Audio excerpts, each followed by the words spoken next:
सभी प्यारे साथियों को हमारा नमस्कार। एरोमा क्लासेस पर आपका बहुत बहुत स्वागत है। आज हम लोग भौतिक विज्ञान के जो जनरल साइंस है, जनरल साइंस में फिजिक्स भी होती है और केमिस्ट्री भी होती है।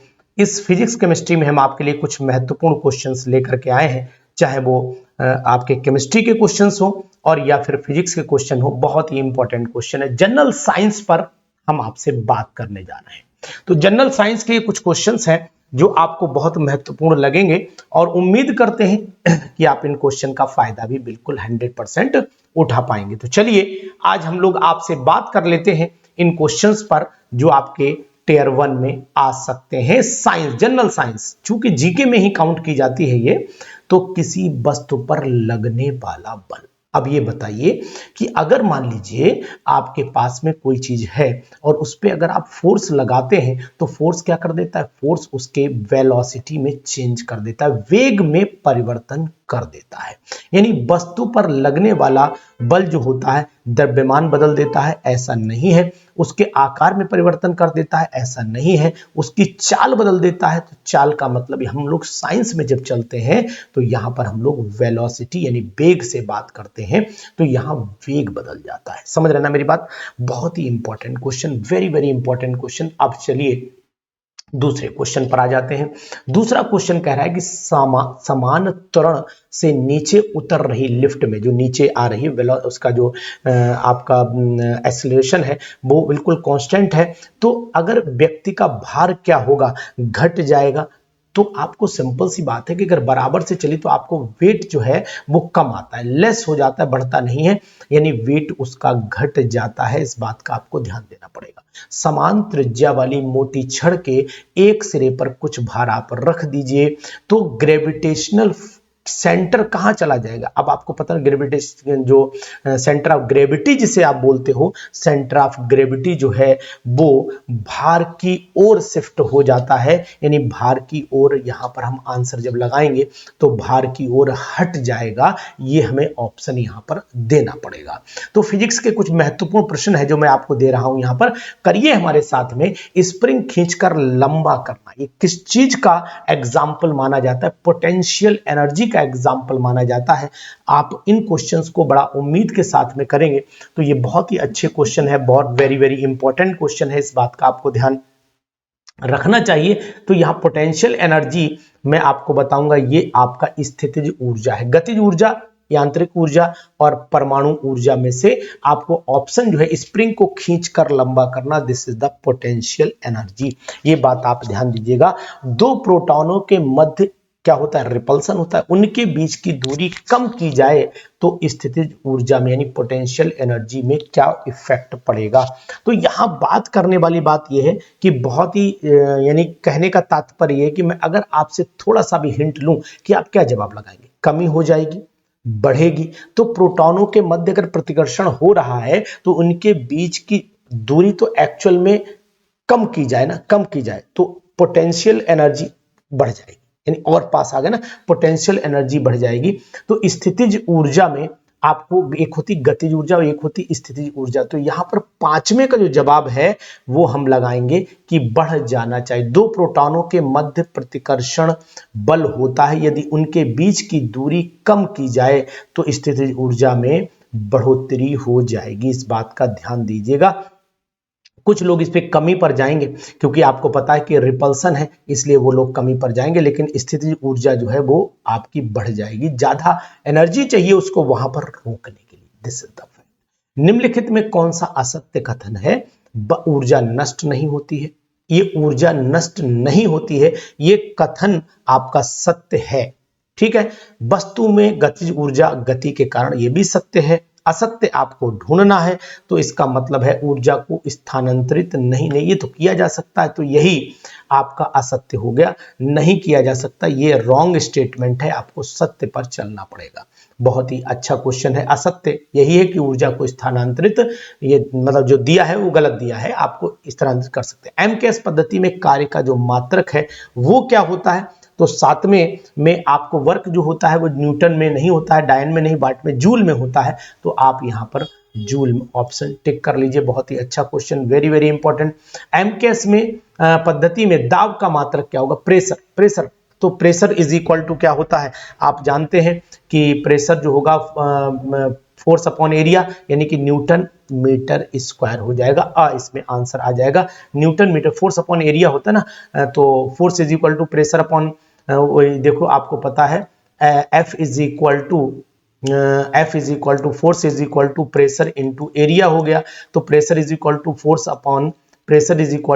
अपॉन एरिया हो गया, बिल्कुल सही, न्यूटन अपॉन मीटर स्क्वायर हो गया। ठीक है, झरने से गिरने वाली जल की गतिज ऊर्जा परिवर्तित तो हो जाती है भाई किसमें, अब आप वो झरने से जो पानी गिर रहा है उस पानी में आपको क्या करना चाहिए, क्या बताएंगे आप, तो आवाज आती है ना, ऊष्मा तो निकलेगी नहीं, यांत्रिकी में नहीं, ध्वनि ऊर्जा में कन्वर्ट हो जाती है, तो आवाज आती है, झरने से पानी गिरता है तो आवाज वाली बात है यहाँ पर। तो यहाँ पर मैं आपको ऑप्शन दूंगा कि आप ध्वनि ऊर्जा में ऑप्शन में टिक करिएगा, है ना। बेहतरीन क्वेश्चन, अगर आपको अच्छा लग रहा है और आपको लगता है कि अनुसार आपको टियर 1 की भी प्रिपरेशन करा सकते हैं तो आप जरूर हमें लाइए। हम बात कर रहे हैं आपके टियर 1 की प्रिपरेशन की भी अपने साथियों से। पूर्णतः भरे पानी के गिलास में बर्फ का टुकड़ा तैर रहा है, बर्फ के टुकड़े के पिघलने पर पानी का स्तर वही रहेगा, क्योंकि जो उसने हटाया है पानी वो पानी ही उसमें कन्वर्ट हो जाएगा, यानी कि जो आइस ने वाटर को रिप्लेस किया। बहुत ही अच्छा क्वेश्चन है, बहुत आता है ये परीक्षा में और बहुत ज्यादा आता है। बर्फ के बाहर जितना पानी बाहर निकलेगा, नहीं ऐसा नहीं, बर्फ के आयतन के बराबर नहीं निकलेगा। मैंने आपको पहले बताया कि इसका ऑप्शन वही है कि जितना पानी है वो एज इट इज रहेगा, ना घटेगा ना बढ़ेगा। बहुत ही जबरदस्त क्वेश्चन, वेरी वेरी इंपॉर्टेंट। गिलास का लबालब भरा, थोड़ा सा पानी बाहर निकल जाएगा, नहीं गिलास लबालब भरा रहेगा, कोई दिक्कत नहीं, लबालब लबालब लबालब, है ना क्वेश्चन लबालब। ये हमारे साथ जुड़ी है एरोमा केमिस्ट्री क्लासेस से, और एरोमा क्लासेस आपको देगा बेस्ट क्वेश्चन। डेंसिटी घनत्व के द्रव में H गहराई का एक क्षैतिज तल हॉरिजॉन्टल सरफेस पर दाब होगा। तो भाई आपको सिंपल सा फार्मूला पता है कि यहां आपको HDG वाला लगाना पड़ता है। तो डेंसिटी का जो फार्मूला है, दाब प्रेशर इज इक्वल टू, आपको फार्मूला भी पता होगा, P इज इक्वल टू, अरे भैया पेन बहुत मुटका हो गया, कहा बात इतना मुटका काहे हो गया, तो यहां पर हम लोग P इज इक्वल टू लगा देंगे HDG। तो यानी P is equal to HDG का फार्मूला कहां दिख रहा है, द, ये ऑप्शन हमें यहां पर सही दिखाई दे रहा है। क्वेश्चन कैसे लग रहा है बताइए, कमेंट बॉक्स में जाकर के बताइए। और अगर आप जनरल साइंस के साथ में जी के एप्टीट्यूड की भी तैयारी करना चाहते हैं, न्यूमेरिकल एबिलिटी की भी तैयारी करना चाहते हैं, कंप्यूटर बेस्ड क्वेश्चन की भी तैयारी करना चाहते हैं, तो चैनल को जरूर सब्सक्राइब कर लीजिए। हम आपको ले चलेंगे आपके उद्देश्य तक। पृष्ठ तनाव की इकाई होती है, यहाँ पर पृष्ठ तनाव की इकाई की बात करते हैं, सरफेस टेंशन बोलते हैं अंग्रेजी में, और सरफेस टेंशन का ऑप्शन आपको पता होना चाहिए। डाइन सेंटीमीटर होता है क्या, सरफेस टेंशन का एग्जाम्पल आपको पता है डाइन सेंटीमीटर होता है, ठीक है। तो यहां पर ऑप्शन हम लोग द लगा लेते हैं। ताप बढ़ने के साथ संपर्क कोण क्या हो जाता है, ये क्वेश्चन बहुत इंपॉर्टेंट है, आ सकता है एग्जामिनेशन में। अगर आपने ये क्वेश्चन किया ताप बढ़ने के साथ अगर हम संपर्क कोण की बात करते हैं तो संपर्क कोण कम हो जाता है, ये बात आप ध्यान दीजिएगा। बहुत ही जबरदस्त क्वेश्चन, वेरी वेरी। मिट्टी के तेल के लैंप की बत्ती में तेल चढ़ने, तो ये तो केशकत्व सब लोग जानते हैं। कैपिलरी एक्शन इंग्लिश में बोलते हैं, कैपिलरी एक्शन उसको बोला जाता है। किसी भी केस नली में द्रव ऊपर चढ़ने के बजाय नीचे गिरता है तो द्रव के स्पर्श कोण में जो टच होता है ना, सरफेस टेंशन से जो क्रिएट होता है वो क्या है, वो कितना हो जाना चाहिए। तो 15 वाला अगर मैं क्वेश्चन देख रहा हूं तो यहां पर यानी कि अगर आप किसी केस में द्रव ऊपर चढ़ने में नीचे गिरता है तो इसका मतलब हमने जो बत्ती है उसका ऐसे एंगल कर दिया, तो अब यहीं पर गिर जाएगा, तो यानी 90 से एंगल आपका अधिक हो, नीचे गिरता है तो द्रव के स्पर्श कोण का एंगल 90 से अधिक हो जाएगा। इससे अगर अधिक हुआ यानी ये ऐसे हो गया तो फिर मामला खतरे में चला जाएगा, ठीक है। तो यहाँ क्वेश्चन ध्यान 16 पर, किसी केस नली के का व्यास आधा कर देने, नली में द्रव के स्तंभ की ऊंचाई कितनी हो जाएगी। तो ऊंचाई अगर आप देखते हैं तो ऊंचाई में 1/4 हो जाना चाहिए। तो 16 वाले का जवाब, एक मिनट रुक जाइए, यदि केस नली का व्यास आधा कर दिया जाए, यानी केस नली का व्यास अगर हाफ कर दिया गया तो इसका मल्टीप्लाई हो जाएगा, 2 टाइम्स हो जाएगा, सॉरी ऑप्शन आएगा इसमें 2 गुना हो जाएगा। कितना हो जाएगा, 2 गुना। किसी उपग्रह का द्रव्यमान 4 गुना कर देने से उसका परिभ्रमण काल हो जाएगा, कितना हो जाएगा, ये क्वेश्चन मैं आपके लिए दे रहा हूं। आप जितने भी हमारे भौतिक विज्ञान के साथी हैं इसको सॉल्व करके हमें इनबॉक्स में जवाब जरूर दीजिएगा, हम बताएंगे आपको कि इसका ऑप्शन कौन सा होगा। लेकिन ऑप्शन आपको पहले बताना है कि 17 वाले का जवाब क्या होगा, 4 गुना हो जाएगा, आधा हो जाएगा। अरे उपग्रह का द्रव्यमान 4 गुना कर दिया तो परिभ्रमण का जो टाइम है, टाइम जो यानी कि जो मूवमेंट का टाइम है, जैसे अगर आप लोग कहें परिभ्रमण काल जो है वो कितना हो जाएगा, इसके लिए आपको जवाब हमें देना पड़ेगा। इन दोनों क्वेश्चंस पर हम आपके साथ में चल रहे हैं। 2 किलोग्राम 8 किलोग्राम द्रव्यमान की दो वस्तुओं को गतिज ऊर्जा के समान है तो संवेगों का अनुपात क्या होगा। बहुत ही अच्छा क्वेश्चन है ये क्वेश्चन भी। 18 वाला क्वेश्चन अगर आप चाहते हैं तो 18 वाला क्वेश्चन भी आप बताएंगे। तो सिंपल सी बात है कि अगर 2 किलोग्राम है 8 किलोग्राम दो वस्तुओं को गतिज ऊर्जा समान है, यानी कि इनकी काइनेटिक एनर्जी समान है, तो संवेग mv² अगर आप देखोगे तो वो हाफ होता है। तो अब आप एक चीज बताइए कि अगर मैं यहां पर बात कर रहा हूं, आप काइनेटिक एनर्जी का फार्मूला जानते हैं, kinetic energy is equal to होता है हाफ mv² होता है, ठीक। और अगर हम लोग संवेग की बात करते हैं, संवेगों का अनुपात देखें तो ये इससे 2 से मल्टीप्लाई हो जाएगा, तो यानी 2 × 2 मतलब हुआ ये 4 टाइम्स हो जाएगा, और ये 4:8 हो गया। अब इसको हम निकालते हैं, वो mv² ही होता है ना, वो तो केवल mv² होगा। अब कोणीय संवेग अगर हम देखें, एंगुलर वेलोसिटी को देखें, तो उसी तरीके से हम लोग यहाँ पर संवेग देखते हैं, तो ये एज इट इज रहेगा। तो अब हम mv² काट देंगे, देखेंगे तो रेशियो 1 और ये आपका हो गया 4 दूनी 8, 1:2 आ रहा है मेरे अकॉर्डिंग। आपके अकॉर्डिंग आंसर क्या आ रहा है आप अपने हिसाब से बताइएगा। मेरे हिसाब से जो जवाब आ रहा है वो आपका ये वाला आएगा, क्योंकि काइनेटिक एनर्जी दो रख दी तो mv² कितना हो जाएगा, यहाँ पर mv² हो गया आपका 2 × 2 इज इक्वल टू mv² हो गया, और mv² आप अगर यहाँ पर मास रख देते हैं तो ये आपका 4 × 4 हो जाएगा। तो ठीक है, कोई दिक्कत नहीं है, दोनों की काइनेटिक एनर्जी बराबर है, काइनेटिक एनर्जी में तो कोई डिफरेंस है ही नहीं। तो सिंपल से आंसर हमारा 1:2 का रेशियो आना चाहिए। आप कैसे कैलकुलेट करते हैं एक बार जरूर बताइएगा।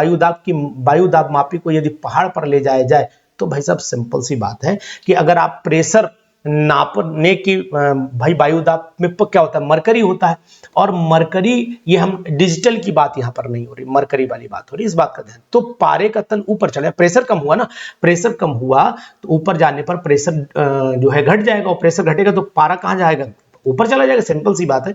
किसी तल के एकांक क्षेत्रफल पर तल के लंबवत लगने वाला बल क्या कहलाता है, तो आपको किसी तल के एकांक क्षेत्रफल यानी कि प्रेशर इज इक्वल टू होता है फोर्स इनटू एरिया होता है, तो इसका मतलब एकांक क्षेत्रफल हो गया और लंबवत फोर्स लगा दिया, दाब आ गया। Simple, pressure is equal to force into area. बहुत ही जबरदस्त क्वेश्चन, इंपॉर्टेंट। इसमें भाई मैं फिजिक्स का टीचर नहीं हूं, लेकिन मैं आपको बताने की कोशिश करूंगा। अगर आपको ये क्वेश्चन मदद करते हैं तो मैं आपको ऐसी मदद करने के लिए तैयार हूं। अब आ जाते हैं थोड़े क्वेश्चंस इनऑर्गेनिक केमिस्ट्री के, जनरल साइंस में आते हैं। परमाणु क्या है, सूक्ष्मतम कण है जो रासायनिक क्रिया में भाग ले सकता है। आंसर लगे हैं इससे मतलब नहीं है, पेपर सॉल्व है किसी का इसीलिए लगे हुए, बाकी आप परेशान नहीं होइए, हम आपसे बात। निम्नलिखित नोबल गैस के इलेक्ट्रॉनिक कन्फिगरेशन आपको पता होना चाहिए कि नोबल गैस जो होता है लास्ट में P में 6 आ जाए तो समझ लो वो नोबल गैस का कन्फिगरेशन है। तो ऑप्शन आपका यहां पर आ जाता है। किसी तत्व का परमाणु क्रमांक ये बताता है कि उसमें प्रोटॉन्स कितने हैं, तो यहां पर प्रोटॉन्स पर आप लगा लीजिए।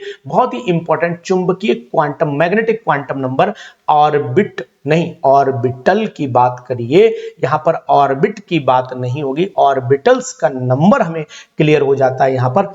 तो यहां पर आपको बताने की ओरिएंटेशन ऑफ ऑर्बिटल होना चाहिए, तो यहां पर ऑर्बिटल हम लोग कर देते हैं। ऑर्बिटल का अभिविन्यास मतलब ओरिएंटेशन की बात करते हैं, इस बात पर ध्यान दें। ऑर्बिट में उपस्थित इलेक्ट्रॉनों से हमारा मतलब नहीं है, ठीक है, ऑर्बिट की आकृति से मतलब नहीं, ऑर्बिटों की संख्या से नहीं, ऑर्बिटल्स की संख्या से बात करते हैं। तो अभिविन्यास का मतलब होता है ओरिएंटेशन, ठीक है।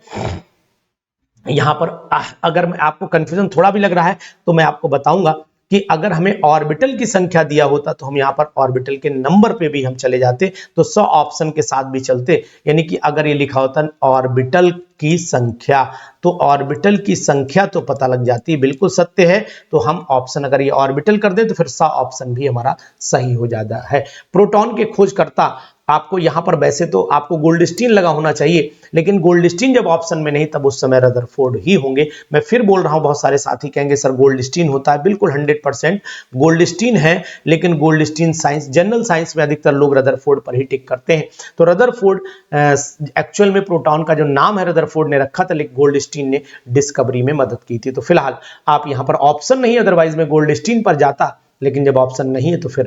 अब इलेक्ट्रॉन किसका क्या कहते हैं समरूप है, तो भाई इलेक्ट्रॉन 2He4 का समरूप नहीं हो सकता। Beta particle fast moving electron है, तो ठीक है 2He के समरूप नहीं इलेक्ट्रॉन। निम्नलिखित में किसके समरूप है, तो उपरोक्त में से बीटा किरण जो होते फास्ट मूविंग इलेक्ट्रॉन होते हैं, H पॉजिटिव आयन ले लो तो भाई साहब एक इलेक्ट्रॉन का बिल्कुल 100% यही हो जाएगा। ये अल्फा पार्टिकल अगर हम बात करते, अगर ये अल्फा होता तो हीलियम का न्यूक्लियस मान लेते, तब भी हमारा ऑप्शन यानी कि हमारा ऑप्शन H पॉजिटिव आयन मतलब ये प्रोटॉन का हो गया।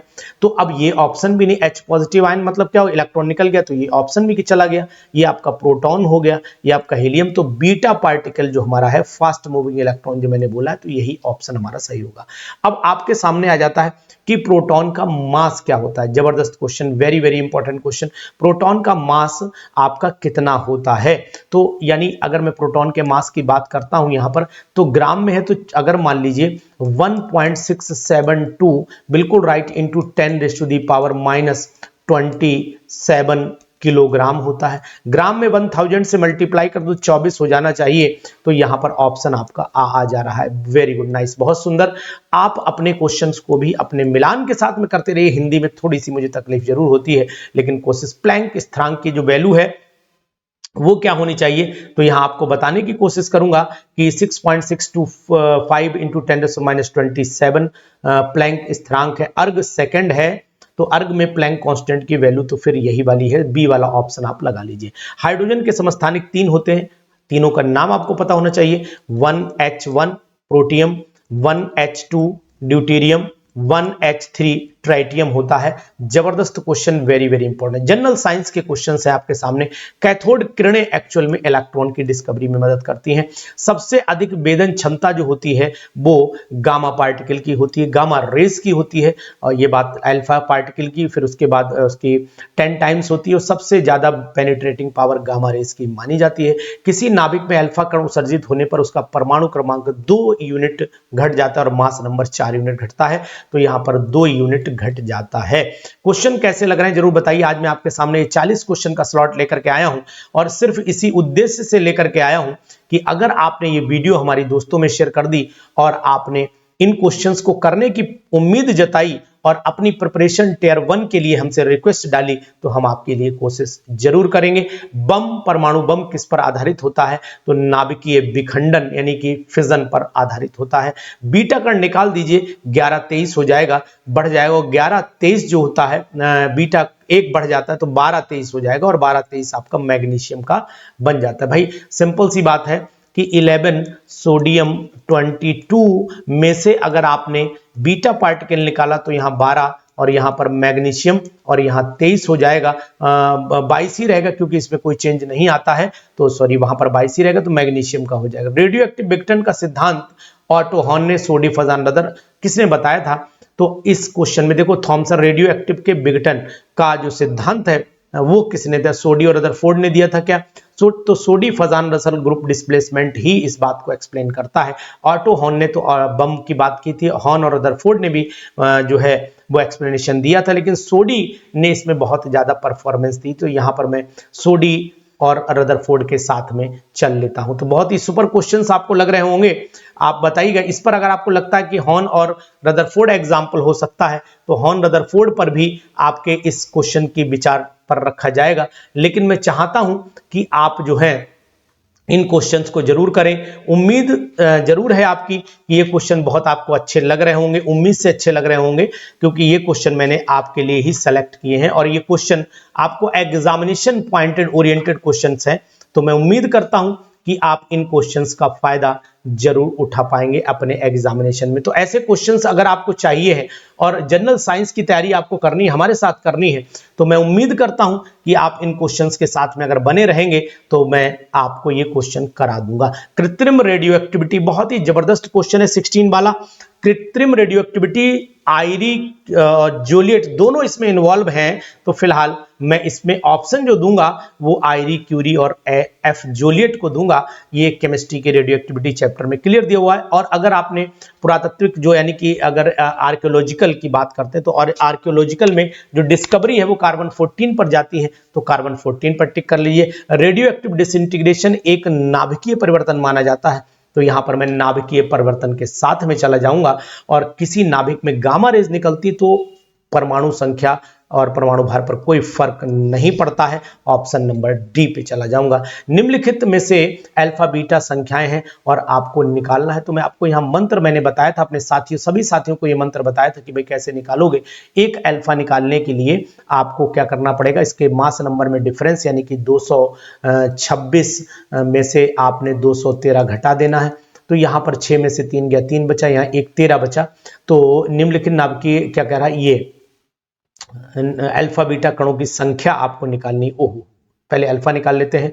तो नंबर ऑफ अल्फा पार्टिकल अगर आप निकालते हैं तो एक अल्फा, एक नंबर ऑफ अल्फा पार्टिकल एक अल्फा निकालिए तो इसका मतलब हुआ यहां से 213 है। ध्यान देना है, अल्फा व बीटा कणों की संख्या है। बड़ा अच्छा क्वेश्चन बनाया यार।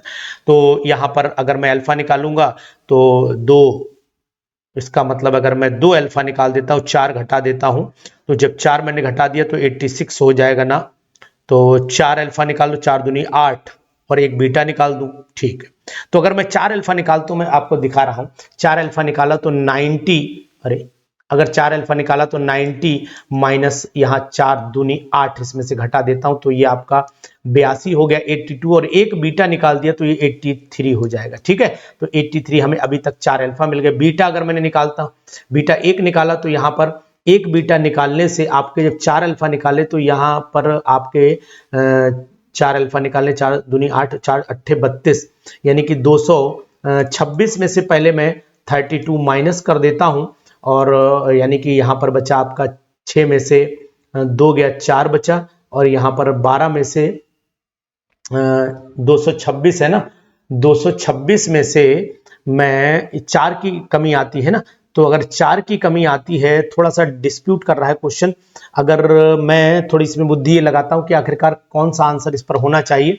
चलिए पहले इसी को कंफर्म कर लेते हैं। 26 में से यानी कि अगर यहां पर निकाला मैंने 4, 4 चौक 16, ओहो एक में 4 घटता है ना, 4 अट्ठे 32 क्यों कर रहा हूँ, 4 चौक 16 करूं तो यहां पर मैं 16 घटा देता हूं तो 0 बचा, और यहां पर 1 बचा, और 200 यानी कि 210 हो गया। हाँ, तो ये 4 चौक 16, 210, और बीटा यहां पर फिर 3 निकलना चाहिए। 210 तो आ नहीं रहा है, तो 213 आ रहा है। बीच में थोड़ा सा डाउट है, थोड़ा कंफ्यूजन है कि यहाँ पर 4 अल्फा तो एग्जैक्ट आ रहे हैं। अगर मैं 2 अल्फा निकालता हूँ, 4 बीटा निकाल के नहीं काम करेगा, अल्फा तो 4 ही निकलेंगे, बीटा 1 अगर निकाल, यहाँ 1 निकाल लिखा है ना, तो एक ऑप्शन के साथ में तो सेट नहीं हो रहा है, क्योंकि एक बीटा निकालने का मतलब हुआ कि मैं इस 1 बढ़ा दे रहा हूं, बिल्कुल एग्जैक्ट 83 आ जा रहा है, लेकिन उधर ऊपर 213 नहीं आएगा, क्योंकि 4 अल्फा हुए, 1 की कमी आती है, तो 4 चौक 16 घट जाएंगे, 16 घटे तो 10 रह गया, 210 में फिर 3 बीटा अगर आते हैं तब भी आंसर नहीं आएगा। आंसर यहां ये थोड़ा सा डाउट है, फिलहाल 4 अल्फा कंफर्म है, तो आप इस क्वेश्चन को जरूर देख लीजिएगा। इसमें थोड़ा सा डाउट है, इस क्वेश्चन को मैं यहां पर डाउट में डाल देता हूं। निम्नलिखित में रेडियो एक्टिविटी की इकाई तो क्यूरी और रदरफोर्ड बैक्यूरियल ने डिस्कवर किया था। तो यहां पर मैं 21 वाले के जवाब के साथ में क्यूरी रदरफोर्ड पर जाऊंगा कि रदरफोर्ड भी है, क्यूरी भी है, दोनों है, क्यूरी भी है, केवल क्यूरी नहीं है ना। तो ये बात ध्यान दीजिए। नाभिकीय श्रृंखला चेन रिएक्शन प्रारंभ होती है, वो आपको पता, नाभिक पर प्रोटॉन के प्रभाव से, नाभिक पर न्यूट्रॉन के प्रभाव से। अगर न्यूट्रॉन का इफेक्ट डाला जाए, न्यूट्रॉन की स्ट्राइक की जाए, जैसे 2He4 में अगर आप 0N1 डालते तब चेंज होता है, इसका मतलब ऑप्शन आपको यहां पर ये वाला मिल रहा है। निम्नलिखित में ये वाला क्वेश्चन भी बहुत आता है यार, तो यहां पर मैं आपसे बात करना चाह रहा हूं कि निम्नलिखित नाभिकीय अभिक्रिया में रिक्त स्थानों की पूर्ति कीजिए। तो आप बताएंगे कि यहां पर आपका हो गया 92 और 92, तो ये हो गया आपका 56, यानी 92 में से आप घटा दीजिए 3 न्यूट्रॉन है ना, तो 3 ये हो गए 56 और 3 59, 92 में से 59 घटा दिए, 12 में से 9 गए, 3 बचा, 8 में से 5 गया, आपका 3 बचा, 33 आया, और 33 3 नहीं तो नीचे 0 ही हो जाएगा ना, 3 न्यूट्रॉन तब भी नीचे 0, ऊपर 3 हो, ओहो सॉरी, तो यहाँ पर 56 घटाना पड़ेगा। तो 12 में से 6 गया आपका, 12 में से 6 गया, 6 बचा, तो 36 आ गया, 36 सब जगह दिया हुआ है, वेरी गुड। 35 और 236 इधर दिया हुआ है, और यहाँ पर आ गया आपका 141 और 3 144 हो गया, 144 235 में से घटा दीजिए, 5 में 1 बचा, और यहाँ पर आपका 5 में से ये आपके 3 और हो जाएंगे ना, तो 3 से मल्टीप्लाई भी तो कर दिया गया है, और यहाँ पर 36 है, 36 है ना, तो ठीक है 36 कर लो इसे, 36 हो गया। और इसमें घटाओ आप 144, 6 में से 4 गया, 6 में से 4 गया 2 बचा, और यहाँ पर आपका 12, 13 में से 4 गया 9, 13 की जगह 12 बचेगा, 12 में से 4 गया आपका 8 बचा, 9 3 12, 44 हुआ ना, तो यहाँ 36 है, तो यहाँ कितना, अच्छा यह तो घटा है, 13 में से घटाना है ना, 13 में से 4 गया 9, 92, तो यानी 36 92 हुआ, तो 36 कोबाल्ट तो है नहीं, 36 क्रिप्टन 92 हो जाएगा, ये आपका आंसर यहाँ पर आ जाएगा। थोड़ा समय मैंने ले लिया इसमें कैलकुलेशन में, खैर सॉरी फॉर दैट, लेकिन आपको बताने की कोशिश करूंगा कि अगर आप इन क्वेश्चंस को करना चाहते हैं और हमसे जनरल साइंस की बात करना चाहते हैं, तो जनरल साइंस पर आपके बहुत सारे क्वेश्चंस मैंने कलेक्ट किए हैं, इस पर आपके सामने लेकर के आऊंगा ये क्वेश्चन, और बताऊंगा कि आखिरकार जनरल साइंस की टियर 1 में प्रिपरेशन के साथ साथ यहाँ पर जनरल एबिलिटी की भी मैं बात करूंगा, न्यूमेरिकल एबिलिटी की भी बात करूंगा, सभी की बात करूंगा, तो टियर 1 की प्रिपरेशन में आपकी पूरी मदद मिलेगी एरोमा क्लासेस से। तो चलिए, ये हमारे क्वेश्चंस हैं, कैसे लगे कमेंट बॉक्स में जाकर के जरूर बताइएगा, और साथ ही साथ अगर आपको इंटरेस्ट आ रहा हो तो जरूर हमें सपोर्ट करिएगा और शेयर करिएगा चैनल को। Thank you.